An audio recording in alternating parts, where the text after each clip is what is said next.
mokolo tikete ezala rempli na liloba na yo. Nzambe loba mpo na ngai oyo liloba ekobima na après-midi na lelo ezala mpo na ngai. Banda kotika mosali na Nzambe paster na biso Jean na maboko na Nzambe ye azala simple instrument Nzambe alingo utilize na après-midi na lelo. Bete Nzambe utilize mokumu na yo tondisa ye pesa ye liloba wetikosa Nzambe tobonde na kombo na Yesu. Nzambe na kombo kono na yesali ya papa liboso na yo tikete Nzambe ezala rempli na bilei kolo kote pai na yo. Nzambe pesaka matoi na molimo pesaka emission ya molimo Nzambe liloba okolo ezobima na après-midi na lelo elekaka lokola mopepe te mekasi nkolo ezosika kati na motema na ngai ebongwete Nzambe na kotika mosali na yo Jean. Nzambe na bongo ikolo akotelema mpona kolobela biso. Nzambe ya alumoni te akoloba nini epai na peuple na yo. Me Nzambe bisika nkolo elokisa te Nzambe yo tiaka eloko tia liloba kati na mosali na yo modio moroi yawe koloba ye papa ezala ye te me kasi yo nde koloba kati na ye. Nzambe liloba ekobima ebima pamba te kolo ebima na moto na ya mokolo. Nzambe ya kobikisa eya kolongola oyo nyonso nkolo ezali ya yo te.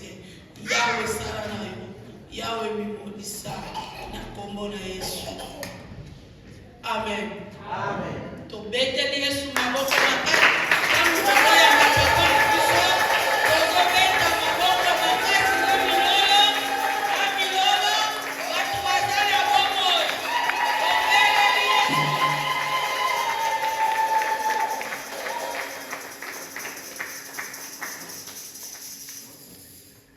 Amen. Amen. Tukoye kufanda.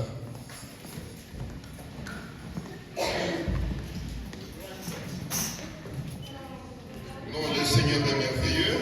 Amen. Nous a donné beau climat aujourd'hui. Et nous nous retrouvons ensemble dans sa maison. C'est une grâce. Le dimanche passé, nous avons manqué le rendez-vous sacré à cause du climat. Mais il est maître de tout, lui. Quand il nous donne une occasion, nous devons le glorifier. Je vous salue tous dans le nom de notre Seigneur Jésus-Christ. Amen. Et soyez abondamment bénis.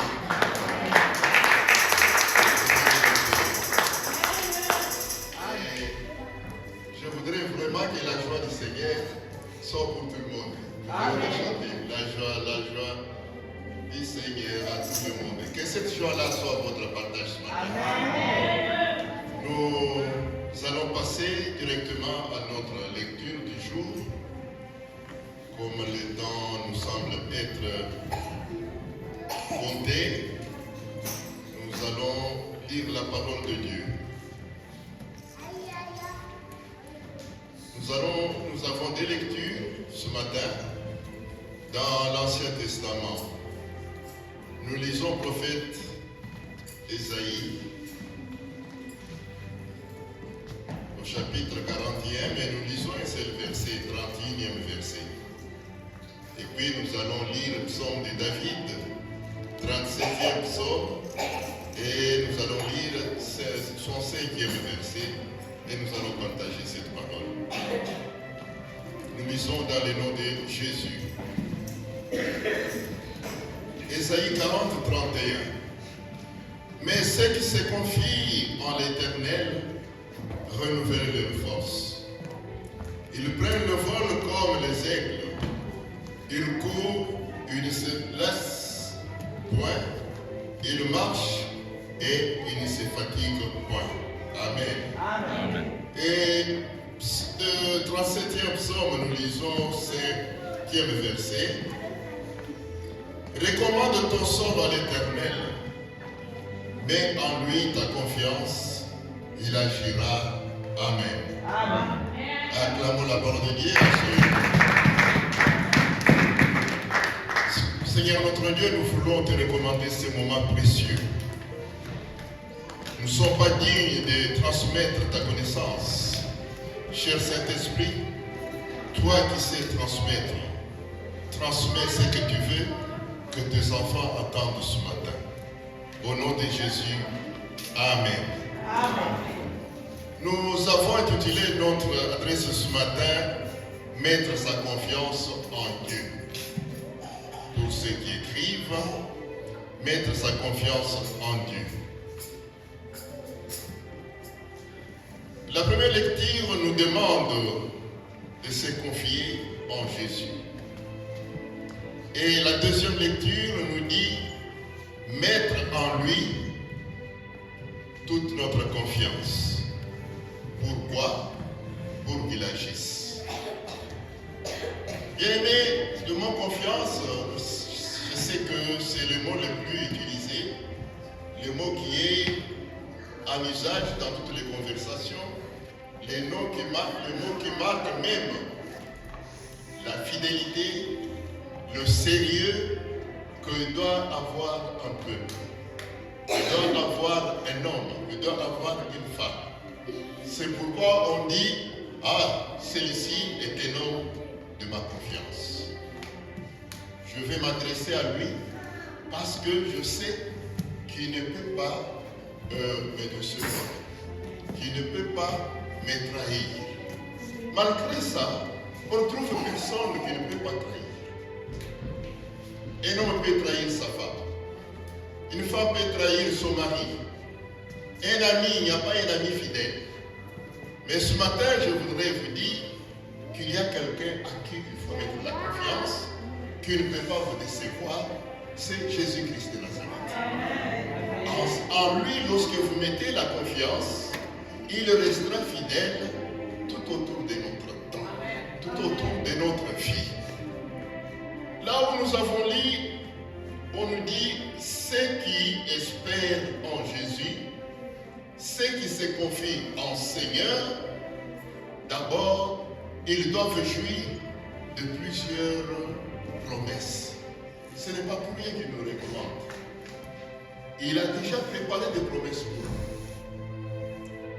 qui sont nos attributs, qui nous appartiennent et dont nous avons droit de les vivre dans la vie. Mais malheureusement, nous ne vivons pas ça.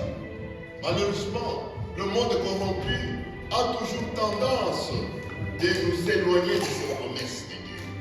Des fois de nous décourager, des fois de ne pas croire, perdre notre foi. Quand il y a des situations qui semblent nous dépasser, nous perdons notre positionnement. Nous perdons notre confiance. En conséquence, nous échouons dans notre mission. Ceux qui se confient à l'Éternel, c'est quoi? C'est confier à l'Éternel, comme nous avons dit. Se confier à l'Éternel, c'est tout simplement considérer l'Éternel comme la source même de notre aide et de la grâce en temps de besoin. Nous avons des temps de besoin, des multiples temps de besoin. Et dans ces moments-là où nous sommes dans les besoins, il faut absolument, pour ceux qui comprennent, se retourner, mettre confiance en Dieu. Alléluia. Lorsque les besoins viendront, nous parvenons des fois de perdre la tête, comme je venais de dire. Nous venons parfois de perdre le sommeil parce que nous semblons de passer par ce besoin-là. Que seul, ou bien avec mon ami, avec mon épouse, avec mon mari, avec mes enfants, nous sommes incapables de comprendre. Et la tête tourne, conséquence des maladies psychosomatiques. Des maux de tête qui ne terminent pas. Des maux de points de côte qui arrivent chaque fois le matin quand vous vous réveillez. Or, vous êtes dépassé par un besoin qu'il fallait trouver la solution ou vous avez raté le chemin pour arriver au bout de ce besoin-là, c'est-à-dire gagner ce besoin. La confiance en Dieu, c'est la source de réponse à nos besoins. Alléluia. C'est la source de réponse à nos besoins. C'est là où nous trouvons l'aide nécessaire que personne autre ne peut pas nous donner. Ceux qui espèrent, ou bien ceux qui ont la confiance en Dieu, jouissent de multiples promesses de la part de Dieu. Dans le texte que nous venons de lire d'Ésaïe, on nous a énuméré quelques promesses. Et je voudrais qu'on partage seulement ça aujourd'hui. Quelques 3 promesses qui sont là.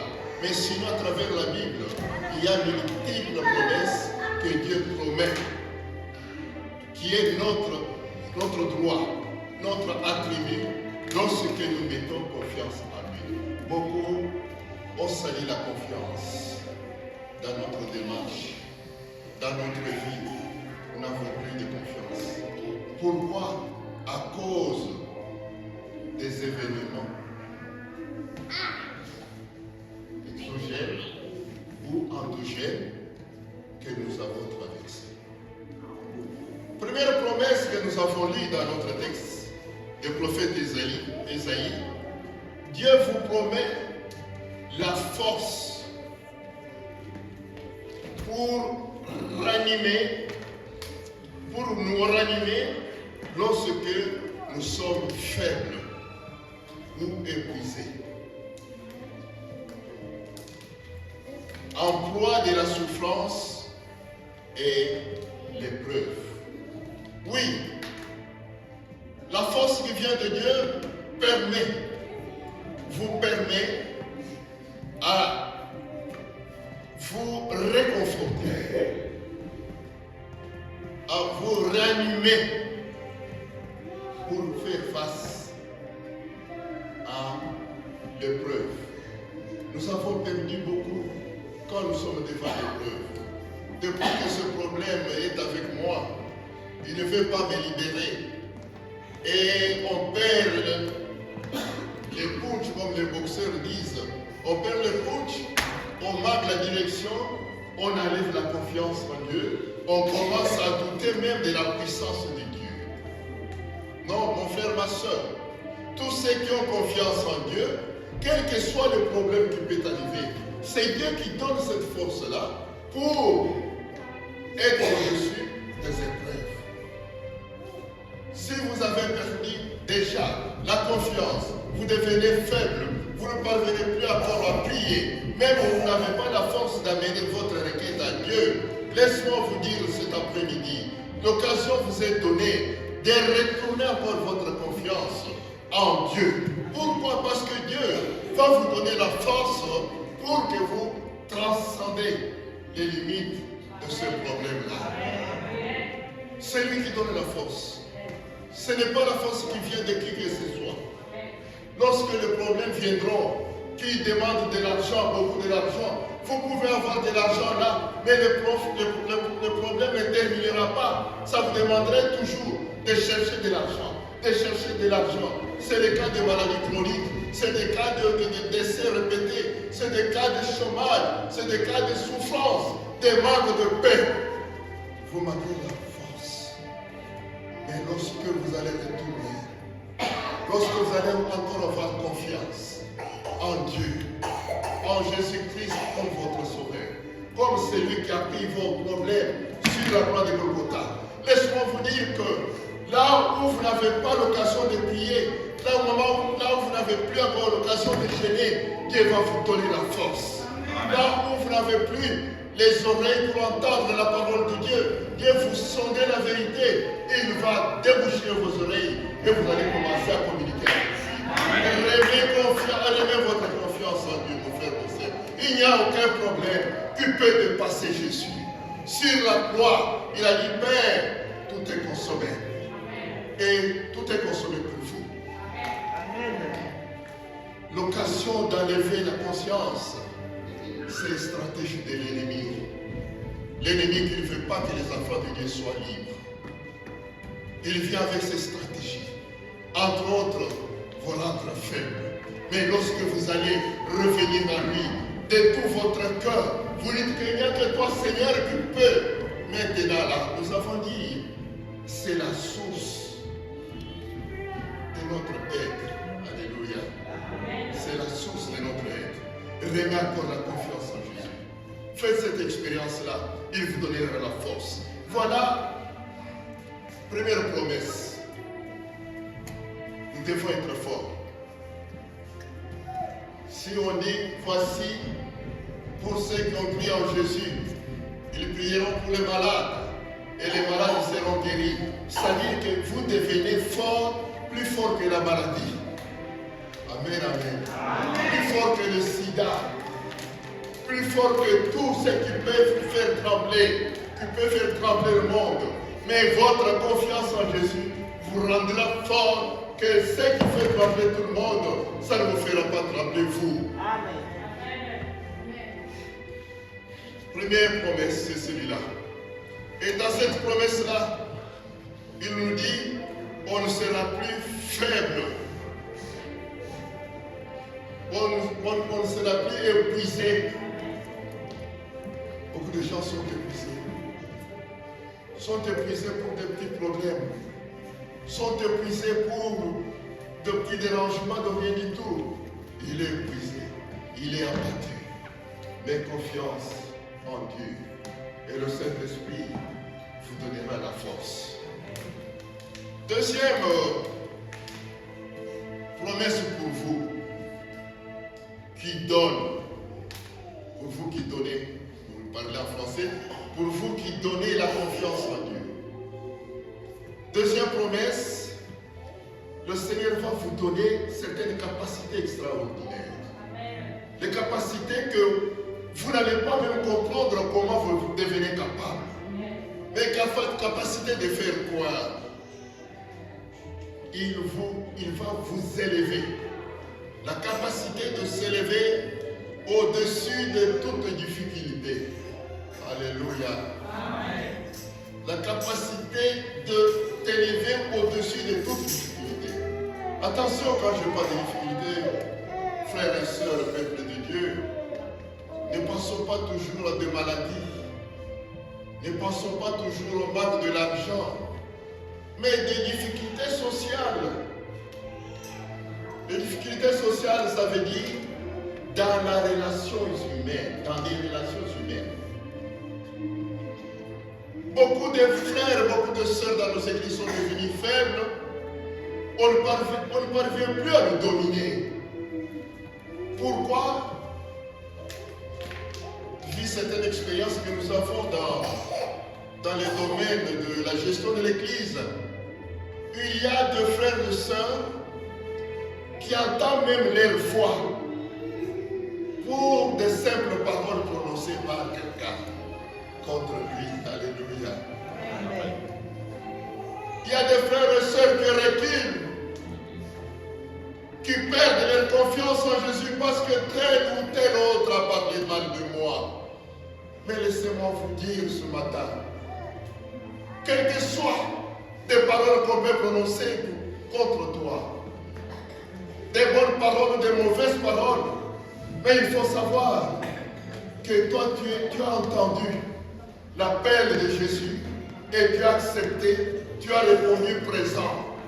Pas l'appel de qui que ce soit, vous m'entendez? Amen. Pas l'appel de qui que ce soit. Amen. C'est le Seigneur qui vous a appelé.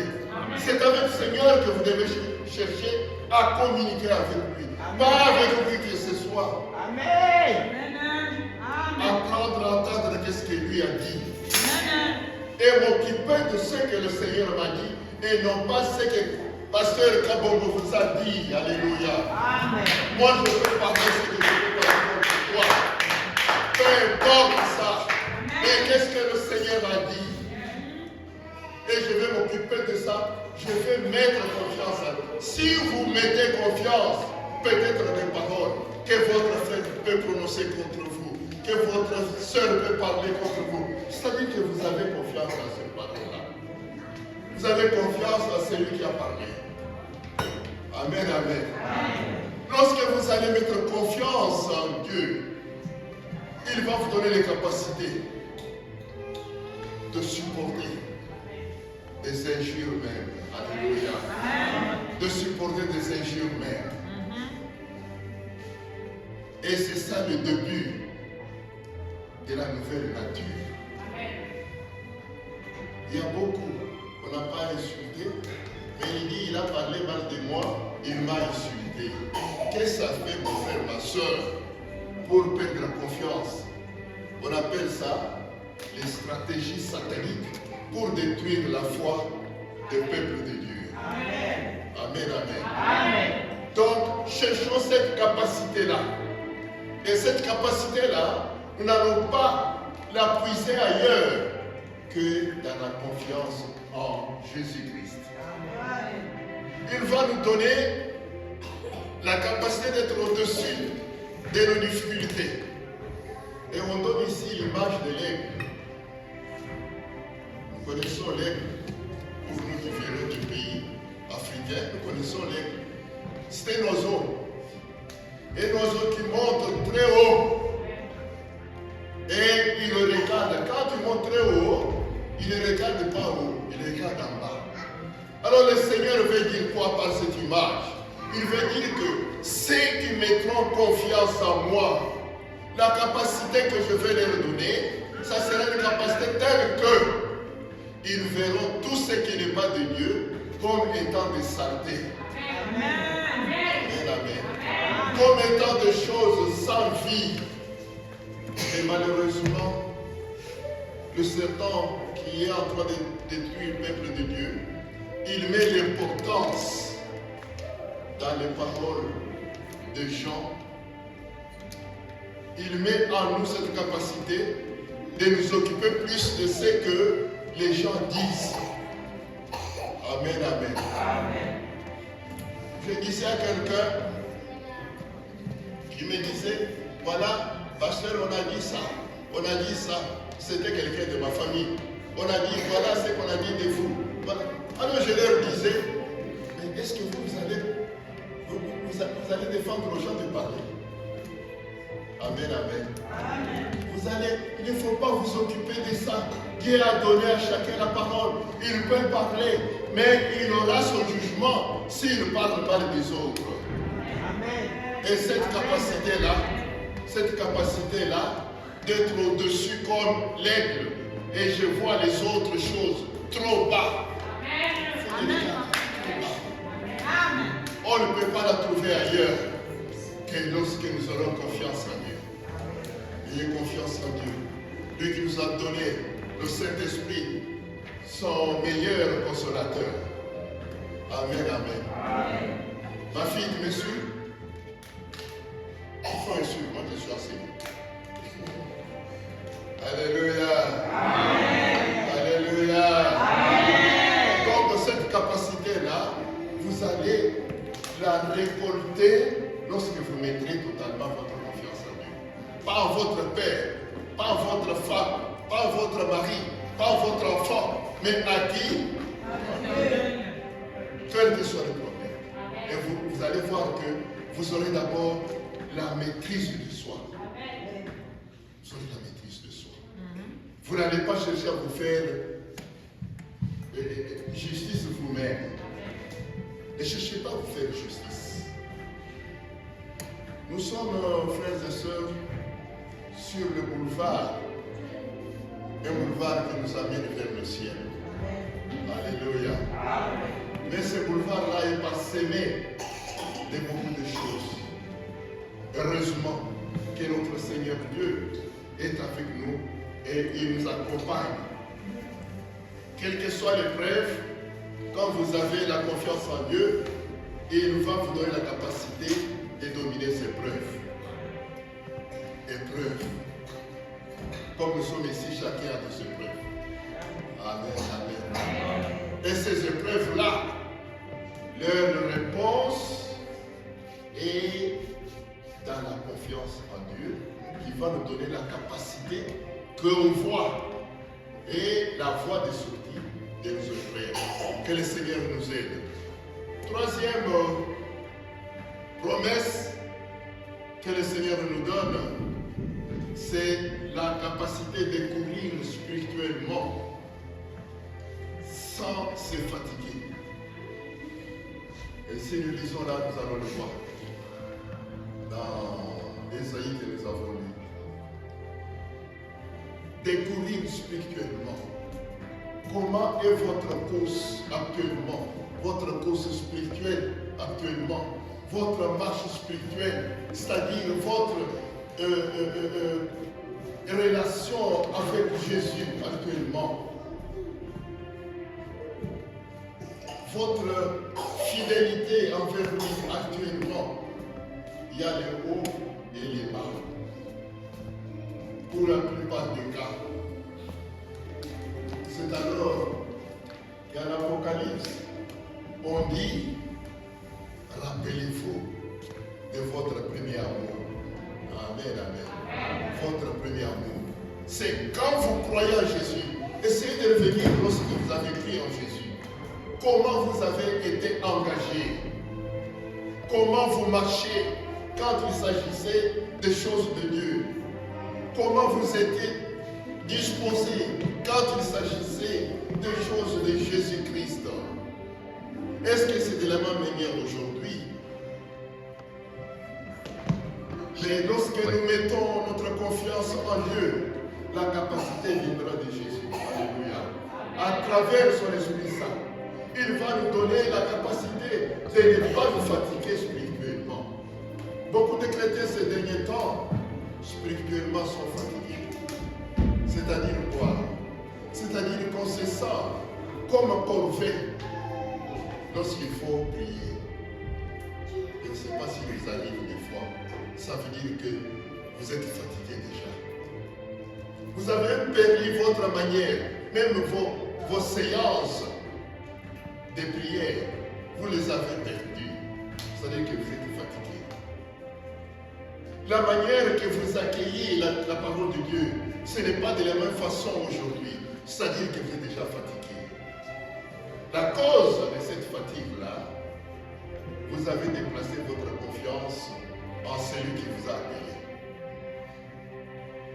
Alléluia, peuple de Dieu. Amen. Malheureusement, beaucoup nous avons perdu ça. Malheureusement. C'est le combat que nous avons dans ce voyage vers le ciel. C'est les combats que nous avons. Mais quand notre confiance est en Dieu, c'est tout ce qu'il attend. Vous savez, notre Dieu, il donne à chacun la volonté. Il ne force pas, il n'est pas lui dictateur. Le christianisme nous laisse libre de choisir. Et c'est ça que Dieu veut. Tout ce que vous demanderez, il vous donnera. Donc, demandez que Seigneur, moi de ma vie, il n'y a que toi et toi seul. Je dois courir qu'à toi. Et c'est à ce moment-là que lui va agir. Amen, amen. Amen. Donc, il donne la capacité de courir spirituellement sans se fatiguer. Ne soyez pas étonnés. Ne soyez pas étonnés d'avoir notre pasteur qui travaille jusqu'à 4 h du matin et quelques frères, quelques sœurs ici qui ont travaillé jusqu'à 4 h du matin et aujourd'hui ils sont là présents. Ce n'est pas facile. Amen. Amen. Mais qu'est-ce que Satan fait? J'ai travaillé beaucoup, je suis fatigué. Il n'y a pas moyen de partir. Il faut que je me repose. Peuple de Dieu, est-ce que vous comprenez ce que vous faites là? Est-ce que vous comprenez ce que vous faites là? Le dimanche passé, quand le pasteur m'a venu pour me dire, papa, nous devons rester à la maison, le climat est très mauvais, il fait très froid, je préserve la santé. Alléluia. Amen. Alléluia. Amen. Humainement, c'est vrai. Humainement, c'est vrai. Est-ce que spirituellement, c'est vrai? Qui dit non pour moi? Alléluia. Amen. Oui, ce sont les choses qui arrivent. Pourquoi Satan n'a pas permis que ce froid qui pouvait amener à la mort ne tombe pas l'autre jour que le dimanche. Alors, il va nous donner capacité de courir continuellement, sans se fatiguer, de marcher d'un pas ferme dans notre vie chrétienne. Beaucoup de chrétiens, leurs pas sont hésitants.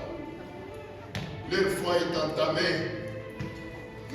Nous n'avons plus la fermeté qu'on avait dans le temps parce que nous avons perdu notre confiance en Dieu. On ne comprend pas qui est Dieu. Nous commençons à comparer Dieu, à nous comparer à Dieu, nous les humains. On commence à limiter Dieu, nous les humains. Oh, peut-être il ne fera pas. Qui vous a dit qu'il y a quelque chose que Dieu ne peut pas faire? Est-ce qu'il y a quelque chose que Dieu ne peut pas faire? Amen, amen. Qui peut me dire quelque chose où Dieu peut échouer? Parce qu'il y a un endroit que Dieu peut échouer. Moi, je ne vois pas. Dieu ne peut pas échouer. Comme il est pour nous, et nous aussi, lorsque nous mettons la confiance en lui, nous ne pouvons pas échouer. Ah, répétez avec moi. Amen, amen. Amen. Comme lui, c'est un bon syllogisme, n'est-ce pas? Comme lui ne peut pas échouer, et nous appartenons à lui, donc nous ne pouvons pas échouer. Alléluia. Amen. Acclamons Dieu parce que nous ne pouvons pas échouer. Nous n'avons pas nous défaillir. Lorsque nous mettons notre confiance en Dieu, nous n'allons pas nous défaillir. Même quand Dieu tarde à se manifester. Ah, parce que beaucoup ont défailli. Parce qu'ils ont vu que ça dure. Alléluia. Ah, ça dure. Ça dure vraiment. Depuis très longtemps. Depuis que j'ai ce problème, ça dure. Et lorsque ça dure et que votre confiance est en lui, vous n'allez pas défaillir. Vous m'entendez? Vous n'allez pas défaillir. Amen. C'est pourquoi je voudrais adresser à cette maman-là, à ce papa-là qui m'entend ce matin. Revenez votre confiance en lui. Ça n'a pas encore duré. Dieu s'appelle présent. Et lorsqu'il va agir, c'est ça son présent. Amen. Là où nous avons lu dans les psaumes, comment ça termine là? Dans les psaumes, on dit, recommande ton sort à l'Éternel, mets en lui, et il fera quoi? Il agira. Alléluia. Amen. Il agira, mon frère, ma soeur. Maman, le Seigneur agira. Papa, le Seigneur agira. Amen. Lui agit toujours. Il ne tarde pas. Il va venir en votre aide. Il ne faut pas vous défaillir. Il ne va pas nous décevoir. Donc, Dieu promet, si son peuple se confie en lui et fait preuve de patience, voilà quelque chose que nous n'avons pas encore. Parle de patience. Ne perdez pas votre patience. Alléluia. Amen. Ne perdez pas votre patience. Imaginez Sarah qui a veillé la promesse. Et il était à l'âge où humainement, une femme ne peut plus concevoir. Mais Dieu lui promet que tu auras un enfant. Alléluia. Amen. Dieu promet. Et Sarah devait avoir la patience. C'est pourquoi je voudrais dire à mon frère qui m'attend ce matin, à ma soeur, à mes filles qui sont ici, que Dieu va agir. Amen. Et ce qu'il faut faire, gardez votre confiance en lui et gardez votre patience. Amen. Que le Seigneur ne vous vole pas cette patience-là. Donc le Seigneur doit agir. Pour terminer, dans Ésaïe 41, le Seigneur rassure tous ceux qui mettent confiance en lui. Ésaïe 41, verset 10. Qu'est-ce que le Seigneur vous dit? Il vous dit, ne crains rien, car je suis avec toi. Alléluia. Ne crains rien.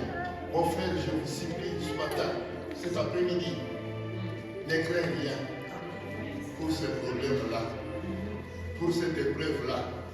Ne crains rien. C'est lui qui vous dit, ce n'est pas moi, mais c'est Dieu qui vous dit, ce message est adressé à vous qui vivez l'épreuve, qui vivez des difficultés, qui vivez des blocages, qui semblent déjà être chroniques. Et le Seigneur vous dit cet après-midi, ne crains rien. Pourquoi il ne faut pas craindre? Pourquoi ne pas craindre? Il dit que je suis avec toi. Amen. Je suis avec toi. Je suis avec toi.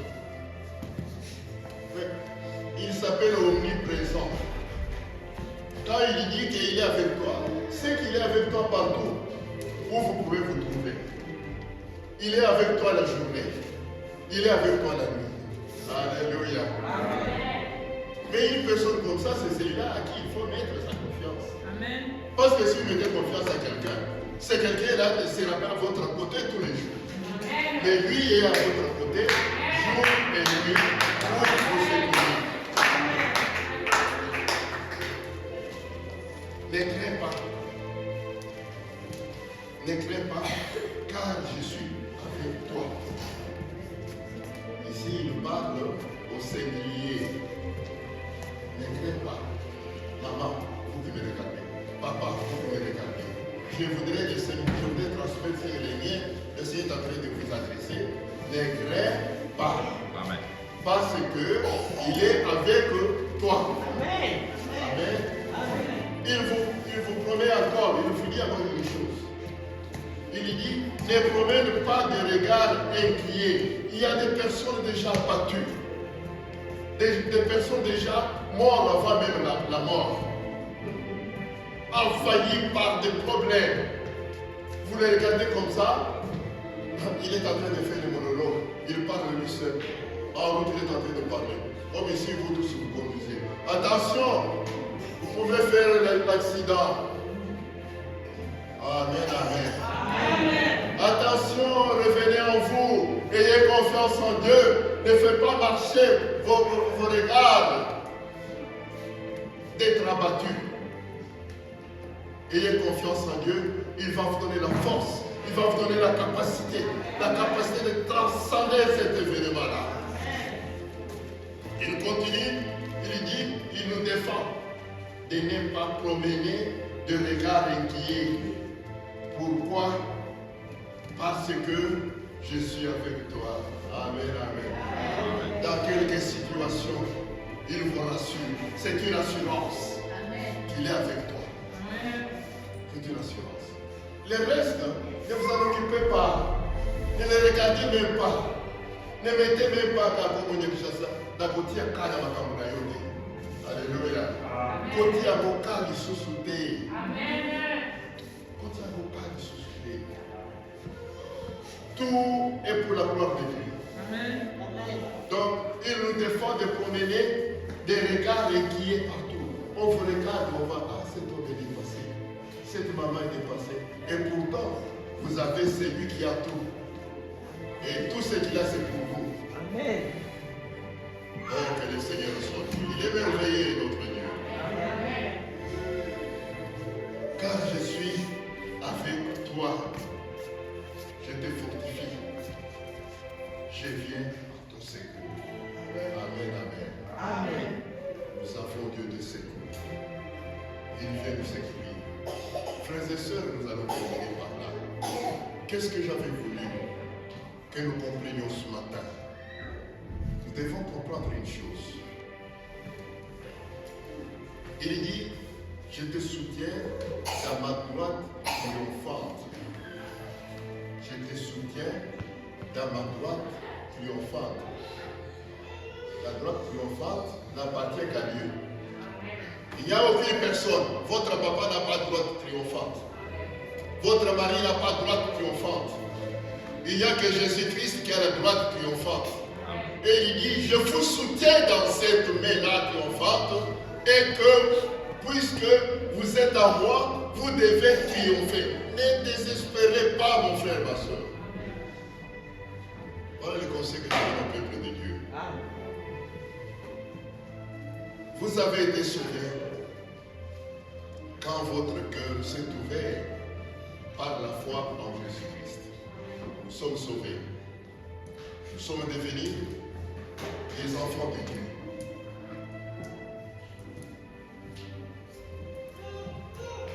Et vous l'êtes encore aujourd'hui si votre foi demeure en Jésus. Si votre foi ne demeure plus en Jésus, l'acte que vous avez fait là n'a plus de bénéfice de répondre à l'appel de Dieu. Je ne sais pas si vous m'entendez bien. Je reprends. Je dis que vous avez été sauvés quand votre cœur s'est ouvert par la foi en Jésus-Christ. Nous sommes déjà sauvés. Si nous le sommes encore aujourd'hui,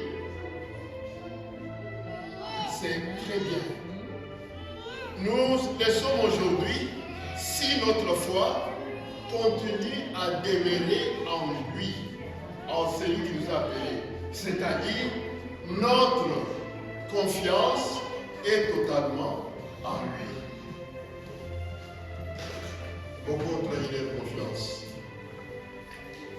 Nous voulons que le Seigneur nous aide à comprendre déjà des choses qui sont simples mais compliquées.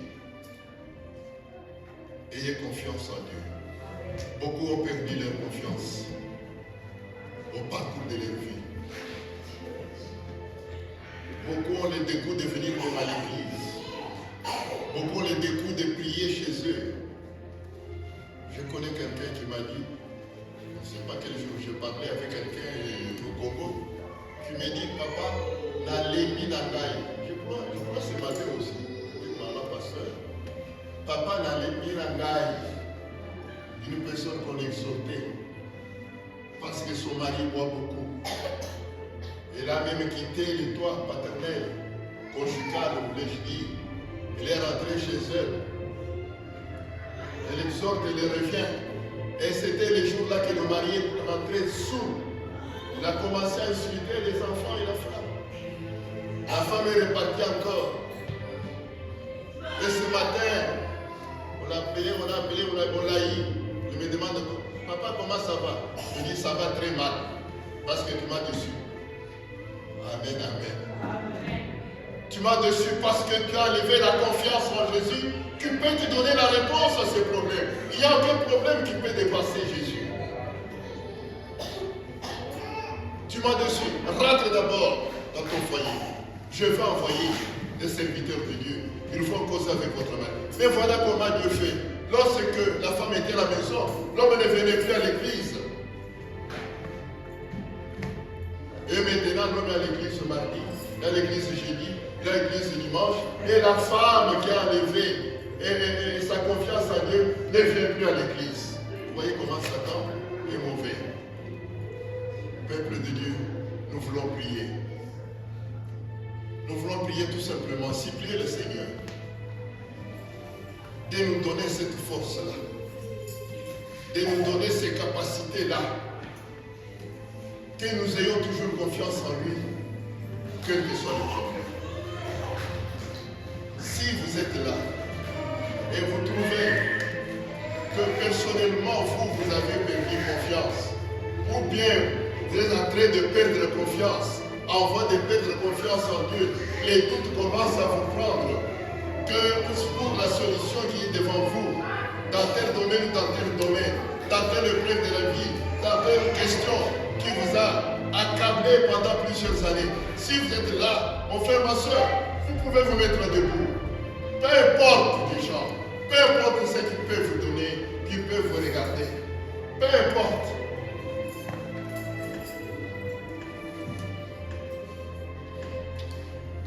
Dieu est fidèle, je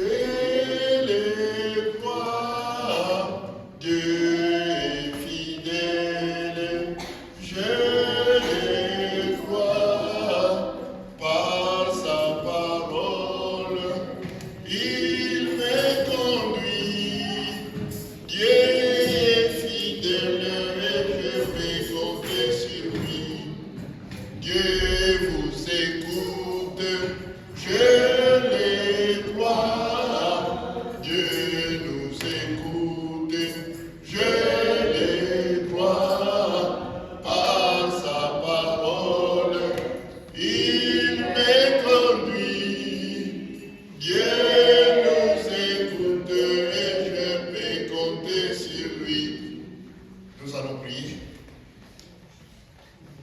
Seigneur notre Dieu, nous te disons merci. Nous te disons merci parce qu'il y a des promesses pour nous. Et ce sont des promesses formidables pour notre joie. Tu veux nous rendre forts, Seigneur. Tu veux nous donner des capacités extraordinaires, extra-humaines, pour, mon Dieu, mon roi, détruire les œuvres de Satan, pour détruire les barrières que l'ennemi peut placer au-devant de nous. Oh Jésus, c'est pas enfin que tu as dit sur la croix que tout est fini, tout est consommé. C'est pourquoi ce moment, mon Dieu, mon roi,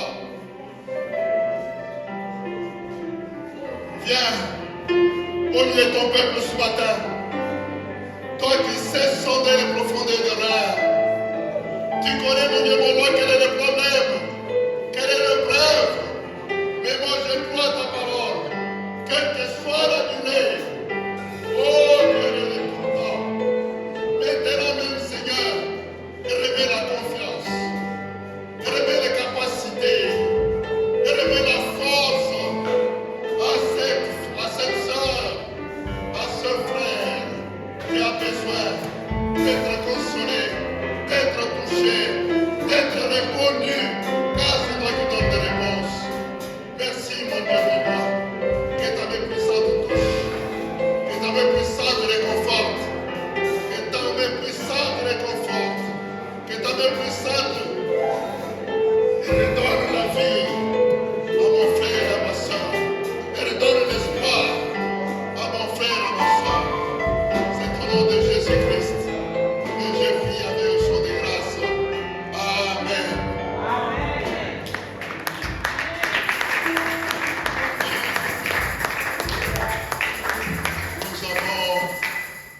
Nous avons presque fini. Ce matin, il y a un passage qui m'est arrivé dans la tête. C'est le passage de Néhémie, le premier chapitre. Néhémie qui était en captivité, loin de son pays. Mais il avait eu de mauvaises nouvelles pour son pays. Les gens qui venaient d'Israël, de Jérusalem, lui ont dit non, là-bas dans notre pays,